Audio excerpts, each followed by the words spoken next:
Praise Lord, hallelujah. ഇന്ന് 110-ാം ദിവസം.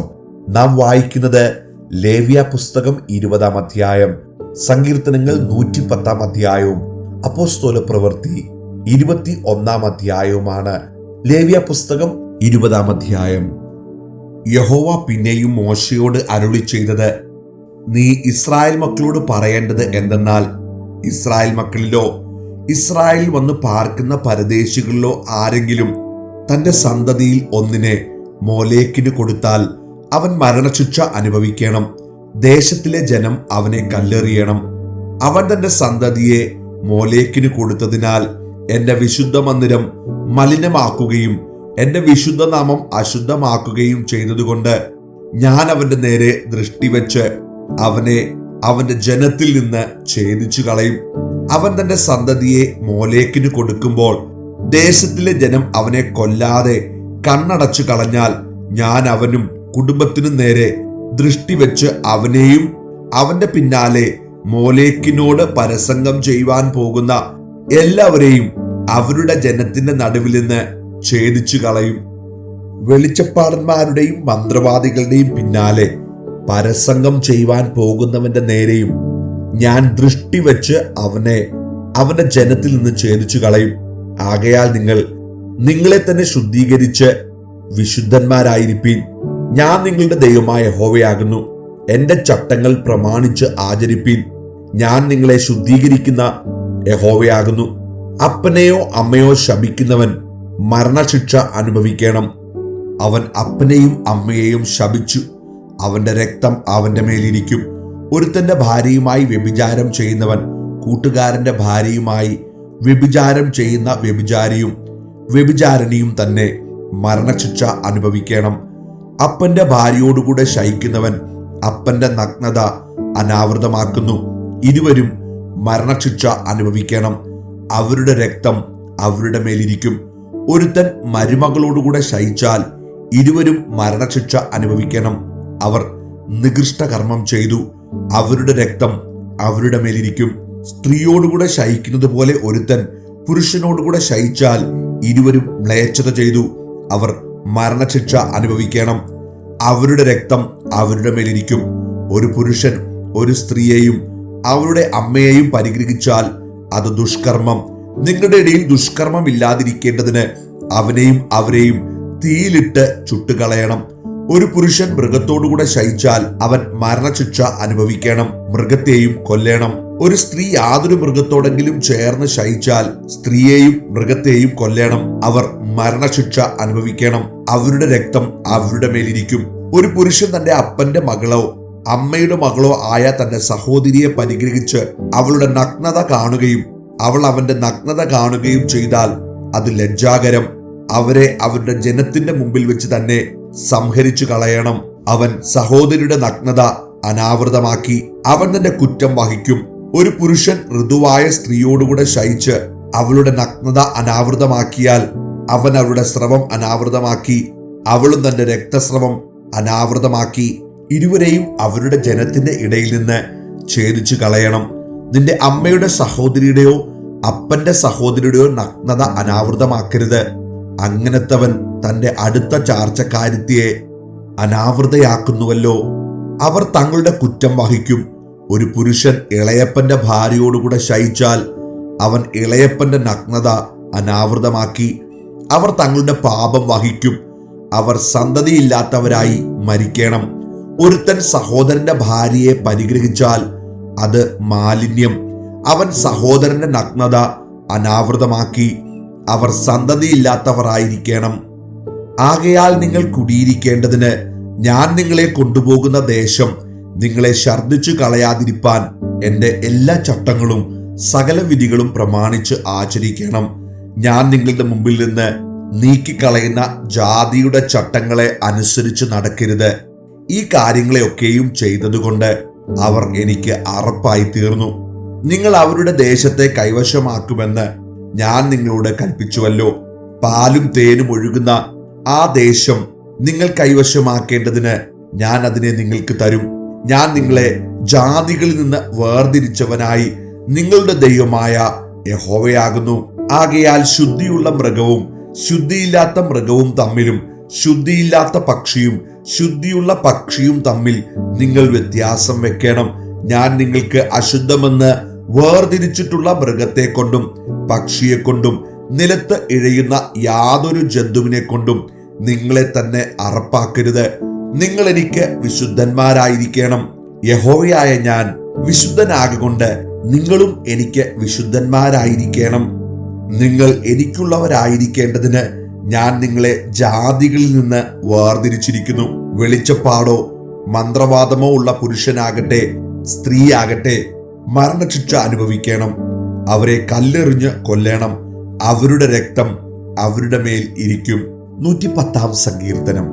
യഹോവ എന്റെ കർത്താവിനോട് അരുളി ചെയ്യുന്നത്, ഞാൻ നിന്റെ ശത്രുക്കളെ നിന്റെ പാദപീഠമാക്കുവോളം നീ എന്റെ വലത്തുഭാഗത്തിരിക്ക. നിന്റെ ബലമുള്ള ചെങ്കോൽ യഹോവ സിയോനിൽ നിന്ന് നീട്ടും. നീ നിന്റെ ശത്രുക്കളുടെ മധ്യേ വാഴുക. നിന്റെ സേനാ ദിവസത്തിൽ നിന്റെ ജനം നിനക്ക് സ്വമേധാദാനമായിരിക്കുന്നു. വിശുദ്ധ വസ്ത്രാലങ്കാരത്തോടുകൂടെ ഉഷസ്സിന്റെ ഉദരത്തിൽ നിന്ന് യുവാക്കളായ മഞ്ഞു നിനക്ക് വരുന്നു. നീ മൽക്കീസദേക്കിന്റെ വിധത്തിൽ എന്നേക്കും ഒരേ പുരോഹിതൻ എന്ന് യഹോവ സത്യം ചെയ്തു അനുദപിക്കുകയുമില്ല. നിന്റെ വലത്തുഭാഗത്തിരിക്കുന്ന കർത്താവ് തന്റെ ക്രോധ ദിവസത്തിൽ രാജാക്കന്മാരെ തകർത്തു കളയും. അവൻ ജാതികളുടെ ഇടയിൽ ന്യായം വിധിക്കും.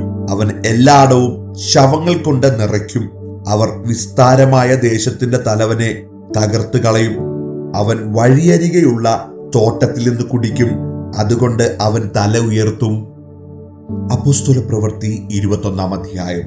അവരെ വിട്ടുപിരിഞ്ഞ് നീക്കിയ ശേഷം ഞങ്ങൾ നേരെ ഓടി കോസിലും പിറ്റേന്നാൾ റോദോസിലും അവിടം വിട്ട് പത്തരയിലും എത്തി. ഫൊയ്നിക്കിലേക്ക് പോകുന്ന ഒരു കപ്പൽ കണ്ടിട്ട് ഞങ്ങൾ അതിൽ കയറി ഓടി. കുപ്രോസ് ദ്വീപ് കണ്ട് അതിനെ ഇടത്തുപുറം വിട്ട് സുറിയയിലേക്ക് ഓടി സോറിൽ വന്നിറങ്ങി. കപ്പൽ അവിടെ ചരക്കിറക്കുവാനുള്ളതായിരുന്നു. ഞങ്ങൾ ശിഷ്യന്മാരെ കണ്ടെത്തി 7 നാൾ അവിടെ പാർത്തു. അവർ പൗലോസിനോട് യെരുശലേമിൽ പോകരുത് എന്ന് ആത്മാവിനാൽ പറഞ്ഞു.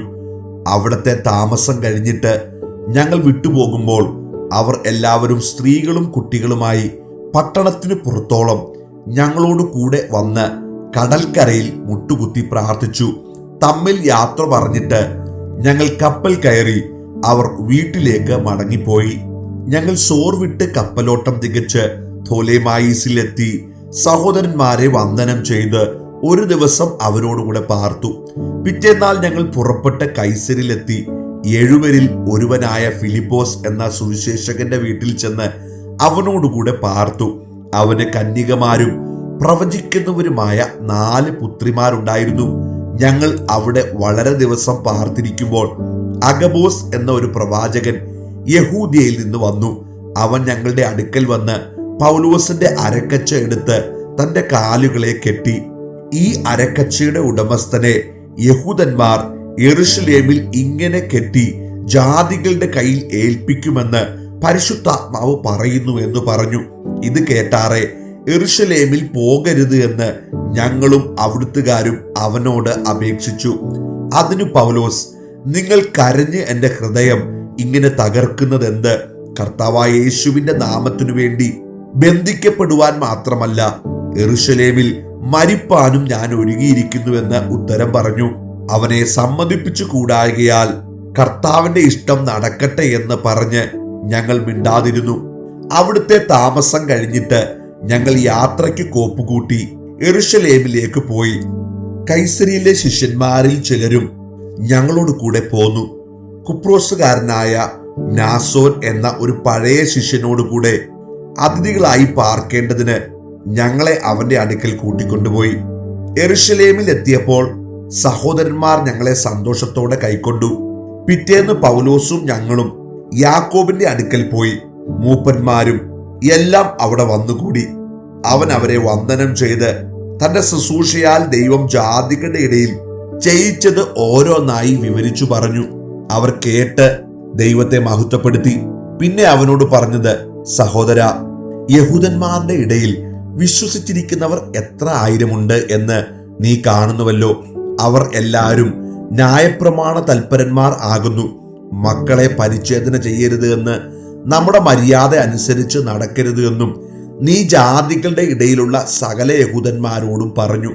മോശയെ ഉപേക്ഷിച്ചു കളവാൻ ഉപദേശിക്കുന്നുവെന്ന് അവർ നിന്നെക്കുറിച്ച് ധരിച്ചിരിക്കുന്നു. ആകയാൽ എന്താകുന്നു വേണ്ടത്? നീ വന്നിട്ടുണ്ട് എന്ന് അവർ കേൾക്കും നിശ്ചയം. ഞങ്ങൾ നിന്നോട് ഈ പറയുന്നത് ചെയ്യുക. നേർച്ചയുള്ള 4 പുരുഷന്മാർ ഞങ്ങളുടെ ഇടയിലുണ്ട്.